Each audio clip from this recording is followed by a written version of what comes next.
Se tem um jogo que chamou muita atenção nos últimos anos, com certeza foi Black Myth: Wukong. Ou para os mais íntimos, o jogo do macaco. Seja pelos seus gráficos deslumbrantes, pela interessantíssima mitologia chinesa, que diferente de outras foi muito pouco explorada na cultura pop, ou até mesmo pela sua proposta de ser uma espécie de mix de God of War moderno com uma pitada de Souls-like em sua gameplay. Eu terminei o jogo com mais ou menos 60 horas de gameplay, e após tantas horas passando muita raiva, eu finalmente formei a minha opinião final. E galera, fica aí no vídeo porque você vai ficar maluco comigo depois da vinheta.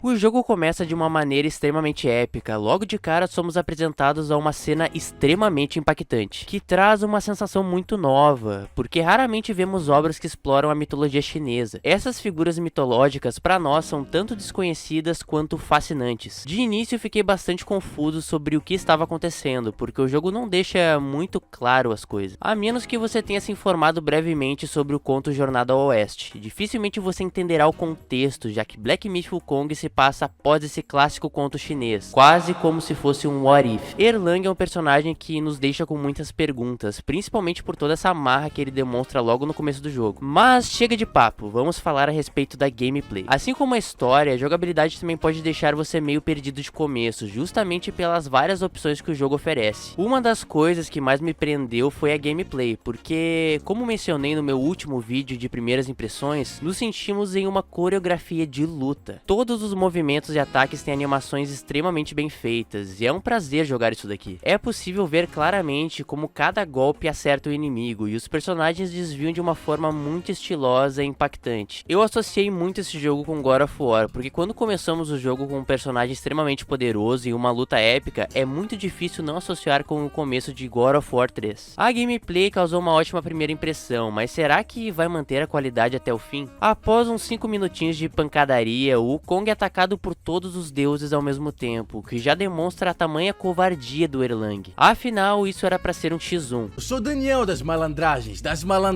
eu manjo. 小外甥，这就是你说的单挑？天上阳光扎眼的很，有种再和你舅舅去山里会会。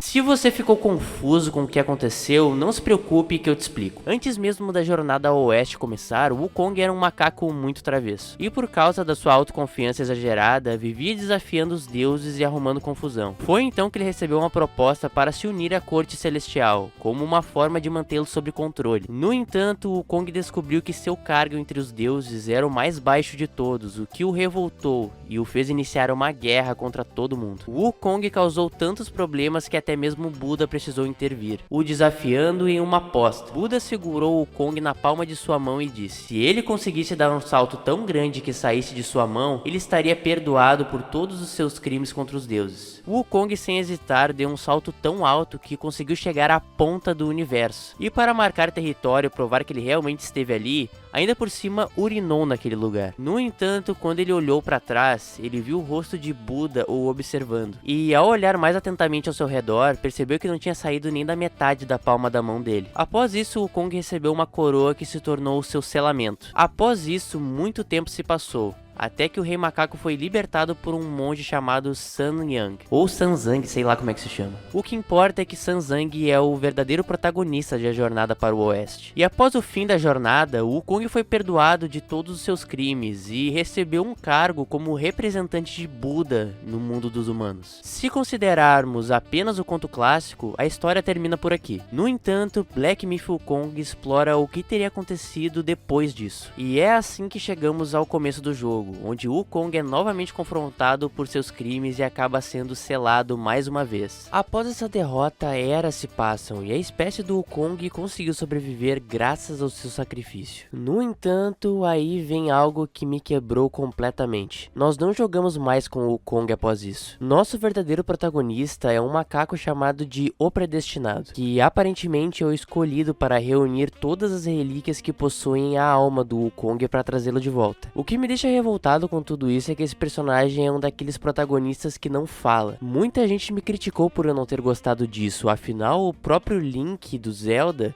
não fala, e é um dos personagens mais queridos de todos os tempos. O que acontece, pessoal, é que o jogo nos apresenta um protagonista que nos fisga logo de cara com sua lábia e comentários sarcásticos. Eu, pelo menos, sempre pensei que o Kong seria um personagem bem debochado, mas após ele ser aparentemente morto, somos obrigados a jogar com esse personagem que não nos faz em nenhum momento nos afeiçoar por ele, pelo menos não de início, justamente por ele ser apenas um espectador nesse mundo, com pouquíssimas interações aonde ele vive. Deixa a opinião de vocês aqui. O predestinado não falar é algo bom ou ruim? Podemos dizer que é aqui que o jogo começa de verdade, pois esse é o primeiro mapa do game, a Montanha do Vento Sombrio. Aqui entendemos alguns conceitos básicos do jogo, como o menu, onde podemos personalizar e aprimorar o nosso personagem, e logo de cara podemos perceber que estamos muito mais fracos do que antes. Chegamos nesse lugar em busca de um rei Aoguai, que para quem não sabe são monstros que tomaram as relíquias do Kong para si, ou mais ou menos isso. Ao longo do caminho podemos nos deparar com alguns dos primeiros inimigos do jogo, que são esses lobos, uma espécie de Yaoguai inferior. Sim, vocês vão ouvir muito a palavra Yaoguai durante esse vídeo. Após algumas trocas de socos aqui e ali, encontramos uma espécie de Mestre Kami, que nos ensina a habilidade de paralisar os inimigos. A habilidade é essa que eu diria que foi a que eu mais utilizei durante toda a jornada Oeste 2.0. Ele também nos ensina a habilidade de nos transformarmos em uma cigarra para evitar inimigos. Eu só de verdade não entendo por que diabos não dá para se transformar nessa cigarra a hora que quisermos. Seria muito útil para transitar pelo mapa sem sermos incomodados pelos inimigos. Pode ter sido um erro meu, mas eu não consegui me transformar nela de novo, pelo menos não por vontade própria. Enfim, após explorarmos um pouco mais o mapa, finalmente nos deparamos com o nosso primeiro chefe de grande calibre, o Guan...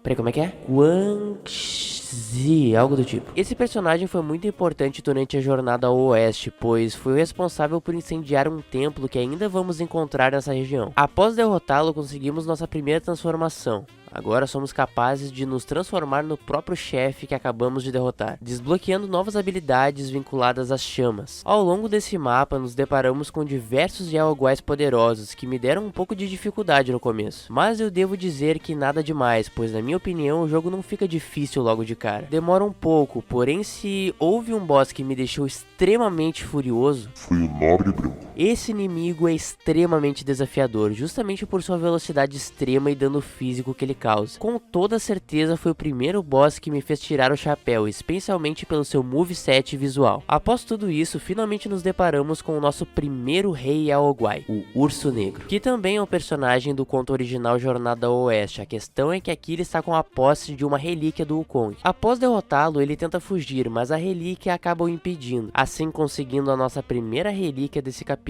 A relíquia, além de ser um recurso narrativo, também permite escolher um de 3 upgrades que ela pode nos fornecer, tornando a gente ainda mais forte. Após toda essa confusão, o Urso Negro se arrepende dos seus atos e promete se redimir, encerrando assim o primeiro capítulo. Ou será que não? Antes de prosseguir, eu preciso dar algumas considerações sobre esse capítulo. Ele me deixou um pouco decepcionado com o game, pra ser sincero, pois eu imaginava que teríamos um mapa muito mais aberto e sem essas porcarias de paredes invisíveis, que na minha opinião, deixaram a experiência do jogo bem mais porca, dando uma sensação de desleixo, pra ser sincero. A Montanha do Vento Sombrio é basicamente um grande corredor genérico e vazio, com inimigos extremamente chatos e inconvenientes. O único momento em que eu ficava satisfeito era quando encontrava um boss, pois caminhar por esse lugar é uma verdadeira tortura. A história aqui também dá uma boa esfriada, afinal, como já mencionei antes, o predestinado não interage com os personagens que ele encontra. E isso é algo que me incomodou bastante, pois jogar esse jogo é algo muito solitário, é quase como se estivéssemos em uma sala com uma pessoa que não interage conosco. De verdade, para suprir essa sensação eu tive que ouvir música enquanto jogava esse jogo, pois como o jogo quase não tem diálogos ao longo da gameplay, não tem por que eu ficar tão atento ao áudio. A gameplay sem dúvida nenhuma é o que mais nos segura nesse início, pois lutar é algo extremamente gratificante aqui. Black Myth Wukong desde o início tem uma gameplay muito gostosinha de se jogar. O capítulo 2 já começa de uma maneira muito mais interessante, com um personagem sem cabeça cantando e tocando uma espécie de instrumento chinês que eu desconheço o nome. Após ouvir essa cantoria maluca, esse personagem misterioso nos ajuda, pois o predestinado havia sido imobilizado por flechas. Momento esse que aconteceu em off, fora da tela. E após ele retirar as flechas, podemos nos levantar e continuar a jornada. Logo de cara percebemos que não estamos mais na floresta, e sim em um deserto. No decorrer desse capítulo eu vou te mostrar por que esse mapa é infinitamente superior ao primeiro. Após caminharmos um pouco por essas bandas e sermos varados por diversos arqueiros, finalmente encontramos o primeiro chefe dessa área. Pra falar a verdade, esse boss ele é meio sem sal. A única grande diferença aqui é que enfrentamos 2 inimigos de uma vez. Fora isso, é uma boss fight bastante genérica na minha opinião. Quando derrotamos o grandalhão, o seu pai, o pequenininho, foge e pede ajuda ao seu filho mais velho. Ah, se arrependimento matasse, hein? E não é que mata mesmo? Após extinguirmos uma família inteira, adentramos em uma caverna, onde mais à frente encontramos um templo que abriga o que está no meu top 3 das melhores boss fights desse jogo. O Tigre da Vanguarda pra mim é um dos poucos bosses desse jogo que são 10/10, pois possui uma personalidade muito cativante justamente por ser um tigre bombado e viciado em lutas, além de nos proporcionar uma das melhores batalhas até então. A partir daqui recebemos uma nova habilidade, a chamada Rigidez Pétrida, que sinceramente é uma das habilidades mais inúteis na minha opinião. Eu preferia muito mais usar o poder de ficar invisível, que me permitia, além de sair de uma situação complicada durante a luta, dar uma pausa para recuperar a minha vida. Então eu realmente não vejo sentido nessa habilidade, já que temos que escolher entre uma e outra. Mais pra frente do game eu consegui bolar o meu primeiro farm, que se consistia em matar 3 inimigos ficando invisível e depois atacar o cara do escudo pelas costas. XP até esse momento no jogo parecia algo difícil de se conseguir, pois temos muitas habilidades para upar e poucos pontos para distribuir no início. Mas sinceramente, no começo desse jogo nós dificilmente encontramos um inimigo em que ficamos presos, então não há grandes necessidades de ficar mais forte. Por enquanto. O que eu vou citar agora, por incrível que pareça, é uma missão secundária, e você pode ir direto para o boss final sem precisar passar por ela antes. Porém, eu preciso citar ela porque ela está muito ligada à história dessa área. Se você for em um ponto específico do mapa, poderá encontrar uma espécie de javali bêbado, e após realizar algumas missões para ele,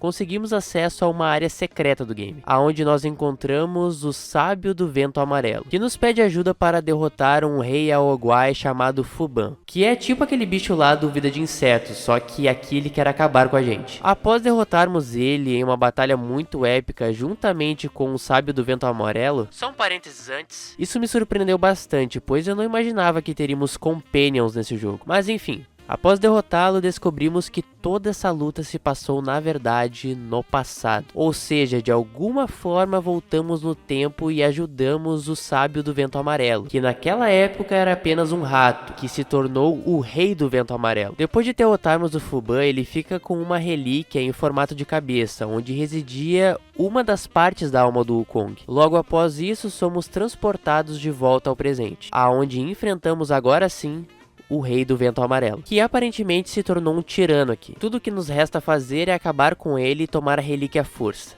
E bota força nisso, hein? Porque esse foi o primeiro boss que eu fiquei muito tempo preso, e de maneira nenhuma eu conseguia derrotá-lo, por 3 motivos. O primeiro é que nesse ponto do jogo eu ainda não jogava muito bem, não tinha dominado completamente a gameplay. O segundo ponto é que o meu Wukong estava extremamente fraco nesse momento, pois como eu já havia citado antes, eu ainda não tinha encontrado um grande desafio que me fizesse querer ficar mais forte, pelo menos não até agora. Eu só consegui resolver isso quando eu decidi ir explorar melhor o mapa e acabei encontrando uma espécie de raposa ou lobo que consegue upar os nossos atributos básicos. E a última coisa que me fez ficar preso nesse boss foram as paredes invisíveis. Por diversas vezes eu precisei esquivar igual um maluco para conseguir lutar contra esse boss. E eu preciso dizer que dava muita raiva quando eu tentava desviar e não conseguia por causa de uma parede que nem sequer estava ali. Isso, como eu já falei no começo desse vídeo e no meu último vídeo, é algo relativamente comum em jogos. Porém, isso não te dá o direito de colocar paredes invisíveis em locais que prejudicam a jogabilidade. Tudo bem ter uma parede invisível em um penhasco para delimitar a área, mas como elas foram posicionadas aqui nesse jogo é algo que irrita profundamente. Após 2 dias tentando matar esse desgraçado, eu finalmente consegui. Achei muito bacana eles terem colocado esse personagem ao longo do mapa, pois toda vez que eu encontrava com ele, ficava pensando, esse personagem não pode ser um NPC qualquer. Ele nos ajudou tanto até aqui que com certeza tem algum interesse na nossa jornada. E não é que tinha mesmo? mesmo. A relíquia em formato de cabeça era na verdade dele, e após conseguirmos recuperá-la, finalmente conseguimos a segunda relíquia. Preciso admitir que esse capítulo foi muito superior ao primeiro. Aqui tudo se expande, os inimigos são mais variados, as áreas são mais exploráveis e temos diversas sidequests para realizar. Fico feliz do game ter evoluído tanto de um capítulo para o outro. Só que isso me faz pensar, por que o primeiro capítulo também não foi assim? Os outros mapas do game são muito mais abertos e caprichados, com coisas a se fazer em quase todo lugar que você explora. Acho que o primeiro capítulo do game poderia ter sido tratado da mesma maneira que os outros, mas paciência, né? Fazer o quê? Enfim, agora bora pro próximo capítulo, porque é aqui que o bicho Pera! Calma aí. Infelizmente terei que separar o vídeo em 3 partes, pois eu não consigo simplesmente analisar o game inteiro sem testar se vocês têm interesse por ele antes. Então, se vocês querem que essa análise continue, por favor, deixe o like e se inscreve, porque esse vídeo dá um trabalhão para ser produzido e ele só vai continuar com o apoio de vocês, beleza? Comentem aí embaixo a opinião de vocês, porque isso ajuda muito, e nos vemos na parte 2.